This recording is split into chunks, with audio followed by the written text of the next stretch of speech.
So now we have a view from the White House on Mike Pompeo's trip to North Korea and the diplomatic state of play between North Korea and the U.S. We turn to Victoria Coates. She is Special Assistant to the President and Senior Director on the National Security Council. Victoria Coates, welcome. Judy, thank you for having me. To the program. So we heard the President say just then that he's going to be meeting with North Korea's leader in coming weeks. Does that mean this meeting is definite, for sure it's going to happen? Well, he was actually a little bit more specific earlier on today. He said early June, if not a little bit before. So I would say that sounds pretty confirmed to me.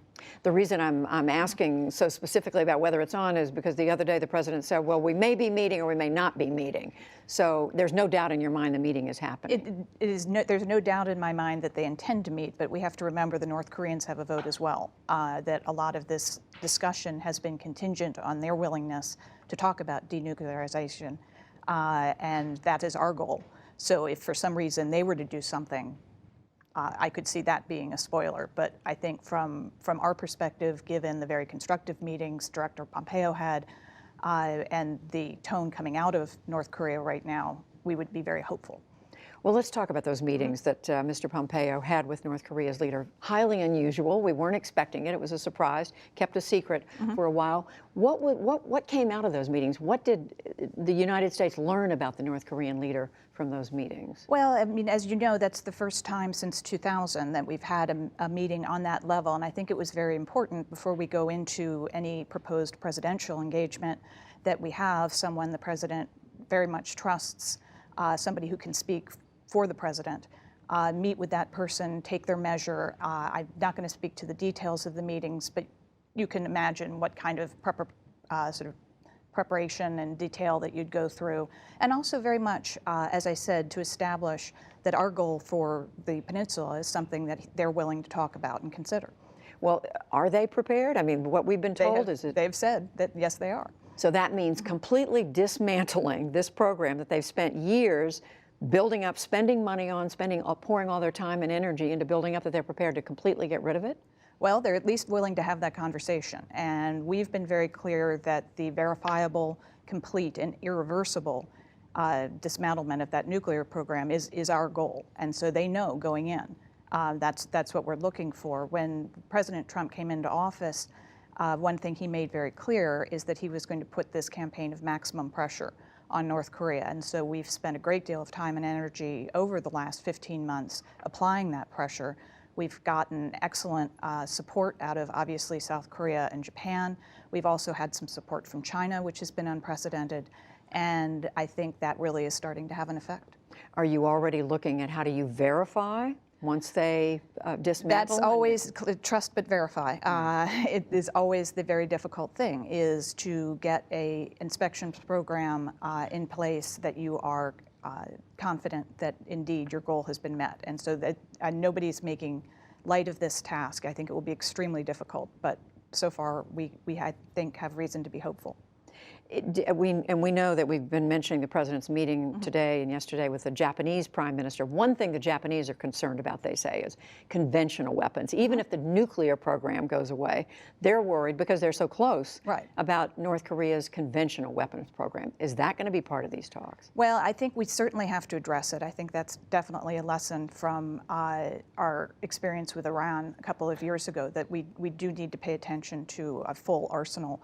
And as the president said in the press conference, he's very aware of Japan's proximity to North Korea. I mean, I think that was clear last year when the prime minister was at Mar-a-Lago the previous time, and there was that test, and you can see on the map how close it comes to Japan. That's a very different reality that they have to face, and the president clearly appreciates it.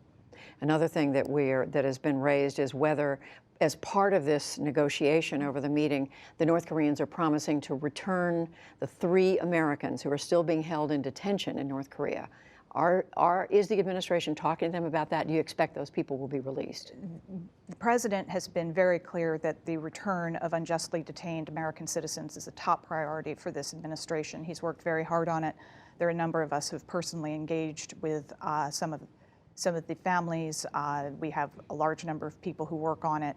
So I think he has made that very clear, and I think his raising of the Japanese detained citizens was a significant moment in the press conference today. That's obviously a top priority for the Japanese. So I don't want to speak to conditions or preconditions or anything like that, but certainly I think he's been very, very clear that he wants our people back. These are Japanese citizens who were taken in the 1970s and 80s.